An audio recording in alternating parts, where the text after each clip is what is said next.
It was a brutal week to be a Democrat senator this week. Elon Musk put a wrecking ball to Mark Kelly when asked about calling him a traitor over his position on Ukraine. Take a look. But sometimes you say stuff or post stuff that gets attention. You give it out, in other words. Democratic Arizona Senator Mark Kelly posted on X about his trip to Ukraine to push for continuing to send U.S. weapons and support there, and you posted that he was a traitor. Well, why do that? Well, I think somebody should care about the interests of the United States above the interests of another country. And If they don't, they're a traitor. Yeah, but he's a decorated veteran, a former astronaut, a sitting U.S. senator. It doesn't mean it's okay for him to put the interests of another country above America. Why did I call him a traitor? Because he's acting treasonously. That's what Elon Musk is saying there. Because it turns out the definition of treason is putting the interests of another country over your own, which is what Mark Kelly is doing right there. And the reason why I say that, and I think Mark Kelly has good intentions deep down. I don't think he's an evil person. I think he's a very, very smart person. But the reason why I know what he's doing is putting the interests of Ukraine over us is he knows this war is not going to end by sending more weapons overseas. He knows that. I don't know how you could possibly draw that conclusion after that's all we've done for 3 years and nothing has changed. Absolutely nothing. In the early parts of the war, Ukraine took a lot of the Donbass region. They obviously took over Crimea in 2014. That was a long time ago. And from there, that's pretty much where the lines were. And they haven't changed in 3 years. And we've sent them lots of weapons and nothing's changed. So Mark Kelly has a perfect knowledge that that's not going to save Ukraine. And that it's also not going to do anything positive for the U.S. because it's been 3 years. What positive has come out of this for the U.S.? Obviously, it's been economically horrible because it's been inflationary. And so I think those two things, I think it's reasonable to assume Mark Kelly understands both.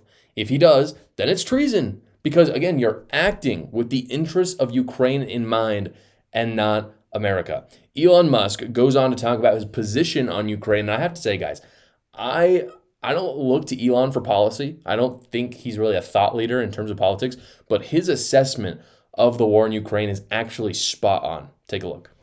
I think there will be a negotiated peace.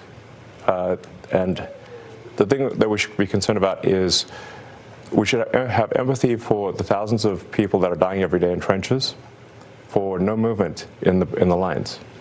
So the borders remain the same. For the past 2 years, thousands of people have died every week for nothing. For what? And I take great offense at those who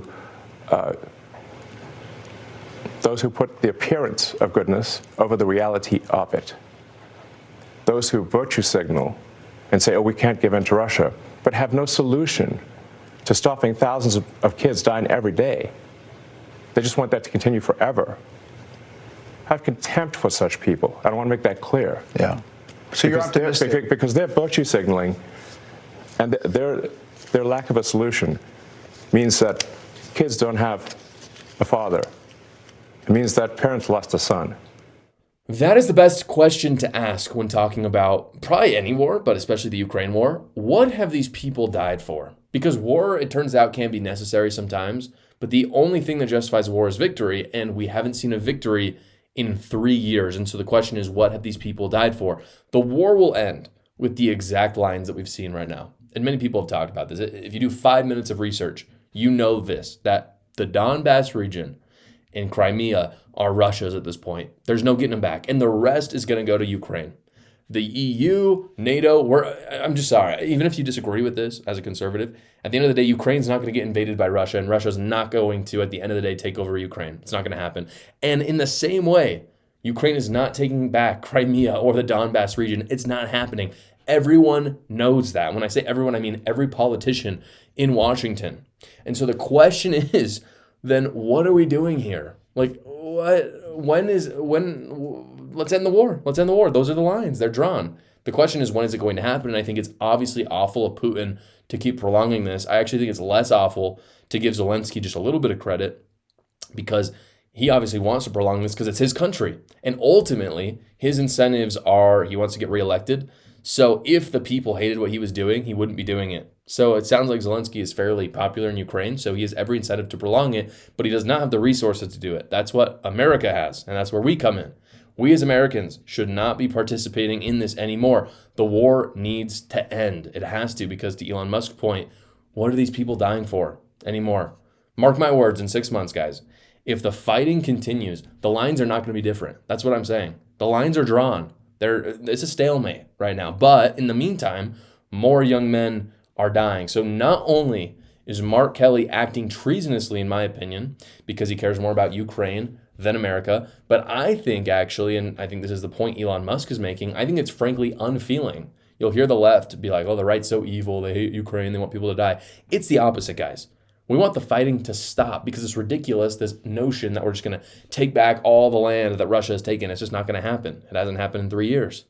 Unless you put U.S. troops on the ground, which is never going to happen. It was never going to happen even under Biden, let alone Donald Trump. But I think it's frankly unfeeling on the left for them to keep prolonging this war when they know that the outcome is essentially going to be the same outcome that we have today. At this point, perpetuating the war only means more loss of innocent life.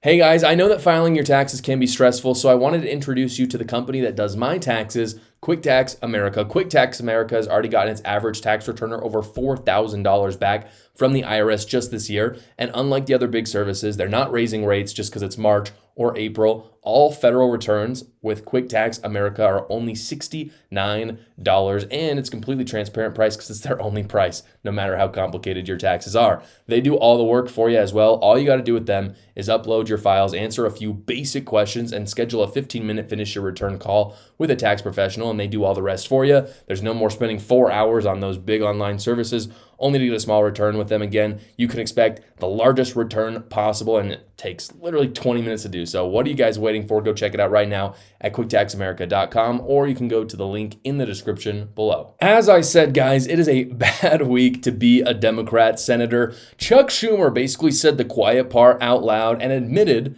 that the Democrat Party, we know this, but he says out loud that the Democrat Party no longer exists for Americans. They just exist to hate Trump. Take a look. In New York, we have people going to the Republican districts and going after these Republicans who are voting for this and forcing them to either change their vote or face the consequences. This is a long, relentless fight that we fight every day, and I am confident that we will bring Trump's popularity, numbers, and strength down if we keep at it and keep at it and keep at it. Listen to that slogan right there. It isn't we want to help Americans be safer, or we want Americans to live more prosperously or economically, or we want Americans to have more civil rights, something Democrats talked about for a long time. I wouldn't believe them if they said any of those things, but they should say those things, like politically speaking.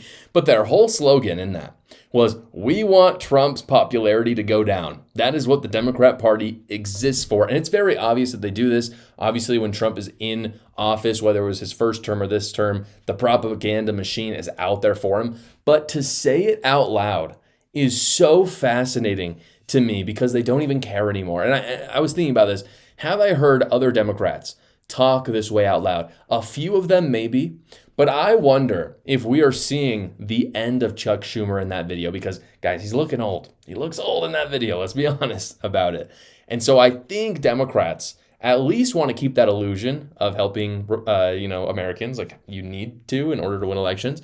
And I think that they usually want to keep their plans a little closer to their chest. So I wouldn't be bewildered to see that Chuck Schumer is not in office anymore because, frankly, his honesty is crazy to see. I don't think Democrats want to be that candid about their Trump derangement syndrome, but that's what it is, folks. Like right there, you can see the Trump derangement syndrome. I am a senator from one of the largest states, perhaps the most influential state in the whole United States, and the most prosperous country in the world. And when I'm talking about my party, all I say is we are here to bring down the popularity of our opposition. That is his whole MO. That's his whole thing. That's astounding to me. We hate Trump. Orange man bad. That's their whole thing. Again, no lies about, we want to help Americans. No lies about civil rights, about, all the things they've talked about in the past. All of it comes down to Trump, which is Trump derangement syndrome. And I'm sorry, this is not a problem. I talk on the show about, partisanship. I'm totally willing to talk about when Republicans are struggling with their own things. This is not a problem Republicans have right now, and they haven't had it in a long time. You'll remember when Joe Biden was in office, Republicans did not talk like that, ever. The Republican slogans were always this: we need to shrink the bureaucracy. That's where Doge came from. Or we need to fix the economy. Or we need to secure the border. And obviously getting rid of Joe Biden was part of all of that, because Joe Biden was never going to do those things. But it was always communicated to Americans that the goal was securing the border. The goal was not bringing down the popularity of Joe Biden. No one even talked that way. No Republican was talking in terms of the approval rating of their opposition. It never happened. They just talked about, we need to get Joe Biden out so the economy and immigration can get under control. If that's how Chuck Schumer had talked, it would have been like, okay, sure. Yeah, that's like how you talk. But that's not what he said. It all revolves around Trump. The goal was never to fix the problem, and Democrats just don't have any agreement on what the problem is right now, I don't think. I don't think they have enough unity around, oh, do we attack his tariff policy? Oh, do we talk about Doge? Those things. They don't have any agreement on that. So all they can try to do is tank Trump's popularity. Well, guys, usually I have an ad read right here, but I just simply wanted to thank you for watching this episode. Thank you so much for being a part of the show. We just recently hit 9,000 subscribers, and I just wanted to thank you all for that. If you have friends and family who haven't seen the show, share it with them. Spread the love, the joy, the conservatism, and we'll see you on the next video.